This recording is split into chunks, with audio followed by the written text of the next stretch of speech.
स्वागत है एक बार फिर आपका। आप देख रहे हैं इंडिया डेली। मैं हूं आपके साथ नैना यादव और अब वक्त 1 मिनट एक खबर, जिसमें आपको बताएंगे दिन भर की हर हलचल। सबसे पहले बात उत्तर प्रदेश की, जहां पर कई इलाके बाढ़ से प्रभावित हैं। उसी तरह से कुशीनगर में मुख्यमंत्री योगी आदित्यनाथ पहुंचे, बाढ़ प्रभावित इलाकों का दौरा किया और प्रभावितों से उन्होंने मुलाकात भी की और बच्चों से भी सीएम योगी मिलते हुए नजर आए।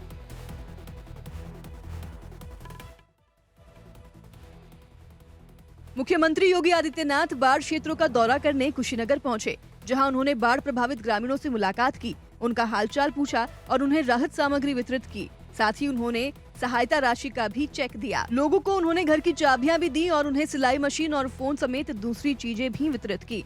इस दौरान सीएम योगी ने कार्यक्रम में मौजूद महिलाओं और पुरुषों से बातचीत भी की। सीएम योगी आदित्यनाथ ने कहा, बाढ़ बचाव कार्यों के कारण जनहानि होने से बचाव हुआ, प्रभावित लोगों को समय पर मदद मिली, बाढ़ बचाव के प्रभावी कार्य किए गए हैं। इसी का परिणाम है कि न केवल हम लोग सुरक्षित हैं, बल्कि प्रदेश के दूसरे जनपदों में भी सुरक्षा के काम किए गए हैं। इस मौके पर सीएम योगी बच्चों के अन्नप्राशन कार्यक्रम में भी पहुंचे और वहां बच्चों के साथ खेलते हुए नजर आए। सीएम योगी ने बच्चों को गोद में लिया और प्यार से उनके सिर पर हाथ फेरा और आशीर्वाद भी दिया। तस्वीरों में आप साफ देख सकते हैं कि सीएम योगी जब भी बच्चों के साथ होते हैं, उनके साथ वो काफी घुल मिल जाते हैं। कुशीनगर में बाढ़ प्रभावितों से मुलाकात की, तो वहीं महाराजगंज में जनता संवाद में जब लोग अपनी परेशानियां लेकर पहुंचे तो सीएम योगी ने उनका हाथों हाथ निराकरण भी किया। एक जमीन जो है वो बुलडोजर एक्शन के माध्यम से खाली करवाई।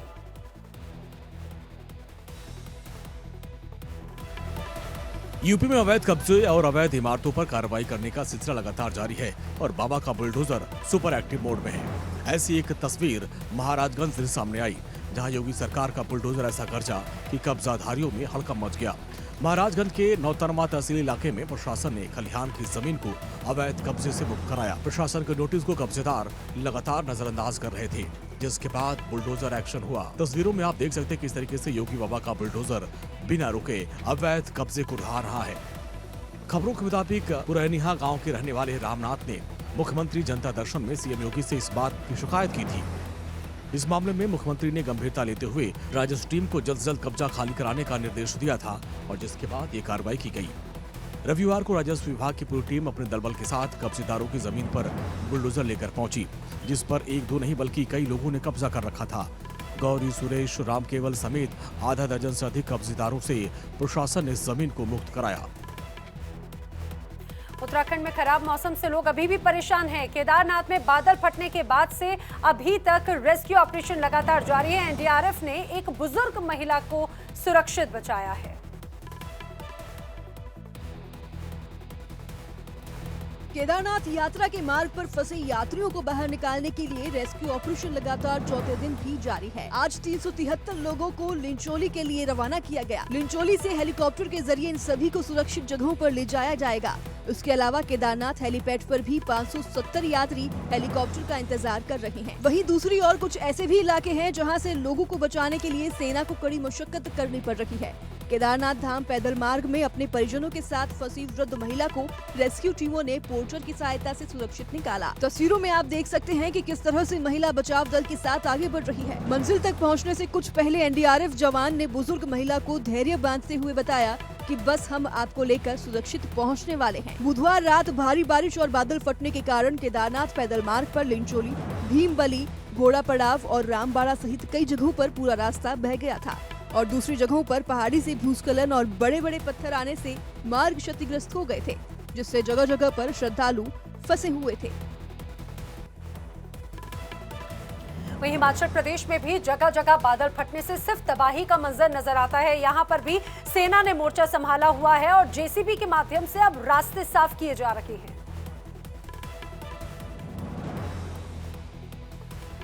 हिमाचल प्रदेश के लाहौल और स्पीति से तबाही के बाद अब पुनरुद्धार की तस्वीरें सामने आ रही हैं। ड्रोन से ली गई तस्वीरों में आप देख सकते हैं किस तरह से पूरा का पूरा हाईवे बह गया था, जिसे अब फिर से बनाया जा रहा है। जेसीबी की मदद से पत्थरों को हटाया जा रहा है। तो वहीं 2 अगस्त को बादल फटने की जो घटना हुई थी, उसमें बाढ़ के साथ साथ बड़े बड़े पत्थर भी हाईवे पर आ गए थे। मनाली लद्दाख रोड की ये तस्वीरें ये बताने के लिए काफी हैं कि बादल फटने की घटना कितनी हाहाकारी थी। इसमें कुपाटा ब्रिज और बेली ब्रिज भी क्षतिग्रस्त हो गए थे, जिनका पुनरुद्धार कार्य चल रहा है। हिमाचल प्रदेश के लाहौल स्पीति में बादल फटने से भारी तबाही हुई थी और अचानक आई बाढ़ में पूरा का पूरा हाईवे बह गया था। लाहौल स्पीति के काजा नेशनल हाईवे 505 17 घंटे से बंद पड़ा है। इस पर आवाजाही पूरी तरह से बंद है। इस मार्ग में काजा सुरंग पास 6 जगहों में बाढ़ आने से और नाले में पानी बढ़ जाने के कारण सड़क को काफी नुकसान हुआ है। ऐसे में यहाँ से वाहनों की आवाजाही थम गई है, लिहाजा इस मार्ग पर सफर करने वाले लोगों को प्रशासन ने वापस भेज दिया है। जम्मू कश्मीर में भी कुछ इसी तरह से हालात हैं। यहाँ पर भी कश्मीर लेह हाईवे पूरी तरह से प्रभावित है और अगले आदेश तक ये बंद रखा जाएगा। बताया जा रहा है रास्ता बंद होने की वजह से दोनों ही छोर पर कतारें गाड़ियों की लगी हुई हैं।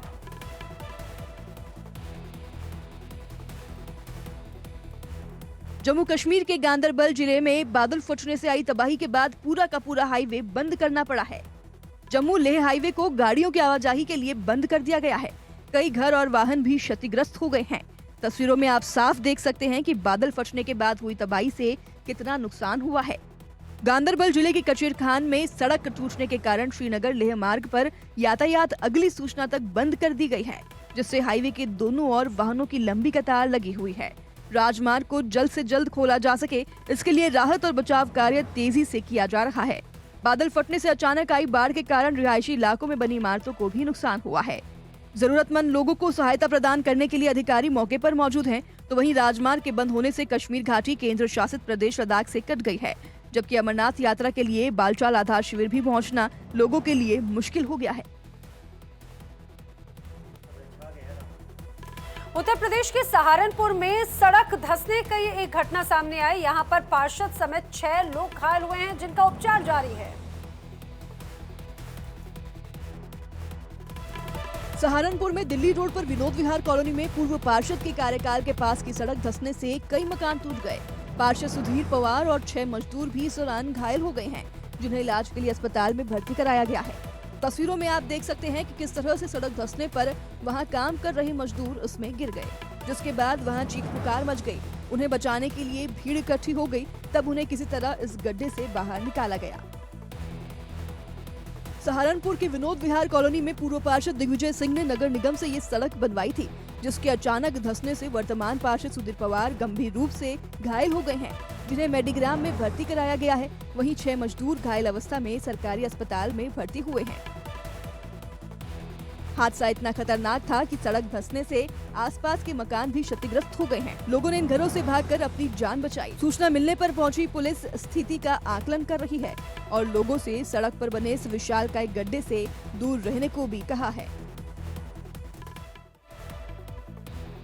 मध्य प्रदेश के सागर में भी कुछ इसी तरह से दर्दनाक हादसा देखने को मिला। यहाँ पर एक दीवार गिर जाने से 9 बच्चों की जान चली गई, वहीं 2 घायलों को निकाला गया है। जेसीबी की मदद से मलबे में से जैसे तैसे ये शव बाहर निकाले गए।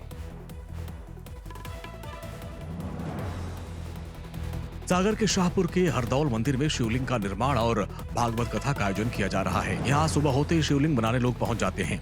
रविवार की छुट्टी होने के चलते शिवलिंग बनाने के लिए बच्चे भी बड़ी संख्या में पहुंचे। मंदिर में जिस तरह बच्चे बैठकर शिवलिंग बना रहे हैं, उससे लगे मकान की दीवार अचानक ढह गई और शिवलिंग बना रहे बच्चे उसके नीचे दब गए। हादसे के तुरंत बाद बच्चों को अस्पताल में लाया गया, लेकिन उन्हें बचा नहीं पाया गया। हादसे में 9 बच्चों की मौत हो गई, जबकि 2 घायल हुए हैं। इन बच्चों की उम्र 8 से 15 साल के बीच की है।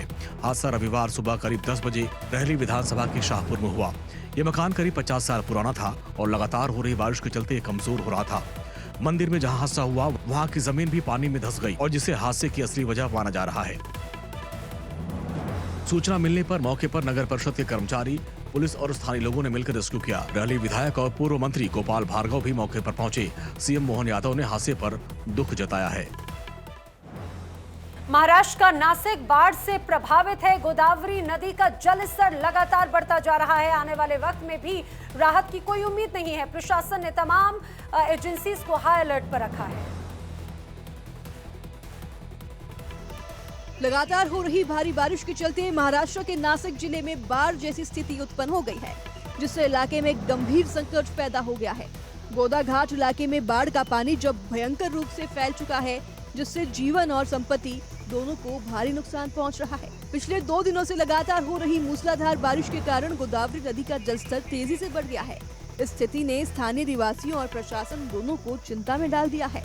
गोदावरी नदी का बढ़ता जलस्तर बाढ़ की गंभीरता को बढ़ा रहा है, जिससे न केवल गोदाघाट बल्कि आसपास के कई क्षेत्रों में पानी भर गया है। बाढ़ के पानी ने जहां सड़क यातायात को प्रभावित किया है, वहीं स्थानीय लोगों को आवाजाही में भारी परेशानी हो रही है।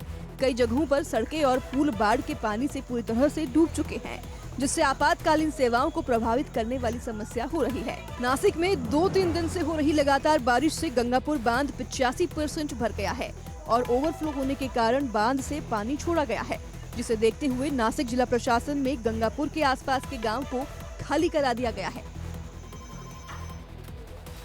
कृष्ण नगरी ब्रज भूमि मथुरा वृंदावन में हरियाली अमावस्या धूमधाम से मनाई गई। दूर दूर से लोग बांके बिहारी के दर्शन करने के लिए पहुंचे। बांके बिहारी ने इस बार आखिरी फूल बंगले में दर्शन दिए हैं। मथुरा में देसी विदेशी फूलों से सजे फूल बंगला में बांके बिहारी महाराज के दर्शन पाने के लिए वृंदावन में भक्तों की भारी भीड़ उमड़ी। रविवार को फूल बंगला महोत्सव का अंतिम दिन और हरियाली अमावस होने के चलते भक्तों की भारी भीड़ उमड़ पड़ी। भक्त अपने आराध्य की एक झलक पाने को आतुर नजर आए। रविवार हरियाली अमावस और सावन का महीना होने के चलते वृंदावन की सड़कों पर श्रद्धालुओं की भीड़ नजर आई। यहाँ सबसे ज्यादा भीड़ बांके बिहारी मंदिर को जाने वाले रास्ते पर थी। बांके बिहारी मंदिर की तरफ जाने वाली गलियां, मुख्य रास्ता और मंदिर श्रद्धालुओं से भरे नजर आए। भक्त अपने आराध्य की एक झलक पाने को ललायित रहे। फूल बंगला में ठाकुर बांके बिहारी लाल के दर्शन अब भक्तों को 2025 की गर्मियों में मिलेंगे। गर्मियों में 108 दिन तक चलने वाली फूल बंगला सेवा का समापन आज शयन आरती के साथ हो जाएगा। गर्मी में कन्हैया को शीतला मिले, इसके लिए उन्हें विभिन्न प्रकार के फूलों से सजे बंगले यानी कुटिया में विराजित किया जाता है, जहाँ ठाकुर जी 108 दिन तक रहते हैं। बांके बिहारी जी फूल बंगला उत्सव के दौरान जगमोहन में विराजमान होकर भक्तों को दर्शन देते हैं। भारतीय रेलवे अब लोगों को जल्द ही एक और नई बड़ी सौगात देने वाला है। दरअसल हाल ही में पहली वंदे मेट्रो रेल का सफल ट्रायल किया गया। इंडियन रेलवे ने कम दूरी की premium Vande Bharat metro train का सफल ट्रायल रन करके अपने यात्रियों को एक और बड़ी खुशखबरी दी है। सेफ्टी ट्रायल रन की ये प्रक्रिया आने वाले कुछ दिनों तक जारी रहेगी। इसके बाद वंदे भारत मेट्रो ट्रेन को देशवासियों की सेवा के लिए पटरियों पर उतार दिया जाएगा। आपको बता दें कि रेलवे वंदे भारत का वंदे मेट्रो संस्करण को लॉन्च करने जा रहा है, ताकि आसपास के शहरों में आवागमन की सुविधा को और बेहतर किया जा सके। वंदे भारत मेट्रो ट्रेन छोटी दूरी के लिए होगी। रेलवे ने वंदे मेट्रो का चेन्नई से कटपाडी जंक्शन के बीच ट्रायल रन किया। यह ट्रेन पूरी तरह से एसी है। साथ ही इस ट्रेन की टॉप स्पीड 130 किलोमीटर प्रति घंटे की होगी। वंदे भारत मेट्रो ट्रेन में वंदे भारत ट्रेन की तरह ही सुविधाएं भी होंगी।